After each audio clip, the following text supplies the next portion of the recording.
পরিকল্পিতভাবে একটা ইল মোটিভেটেড এবং জামাত ইসলামীকে এটা প্রশ্নবিদ্ধ করার জন্য এই কাজটা করা হয়। যেখান থেকে তিনি স্টার্ট করেছেন সেখানে তারা দেখেছেন, তারা সেখানে ওকে করেছেন, অথচ পৌঁছার পরে সেখানে গিয়ে এই নাটকটা সাজানো হয়েছে। তিনি যাচ্ছেন ঢাকা এয়ারপোর্ট থেকে, ঢাকা হযরত শাহজালাল আন্তর্জাতিক বিমানবন্দরের ইন্টারন্যাশনাল টার্মিনাল, যেটা অর্থাৎ কি বলে নাম, ডোমেস্টিক টার্মিনাল।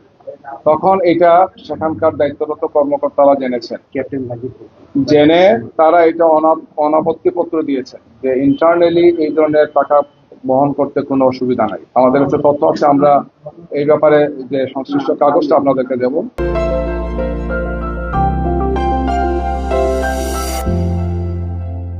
বিমানবন্দরের নির্বাহী পরিচালক গ্রুপ ক্যাপ্টেন রাগিব সামাদ, বলেছেন যে আভ্যন্তরীণ রুটে এই ধরনের অর্থ পরিবহনে কোনো বাধা নেই, অনাপত্তি পত্র তিনি দিয়েছেন। আমরা সেই কাগজটা আপনার গ্রুপে দিয়ে দেবো আপনাদের কাছে। সুতরাং এটা বোঝাই যাচ্ছে যে এটা একটা পরিকল্পিতভাবে একটা ইল মোটিভেটেড এবং জামাত ইসলামীকে এটা প্রশ্নবিদ্ধ করার জন্য এই কাজটা করা হয়েছে।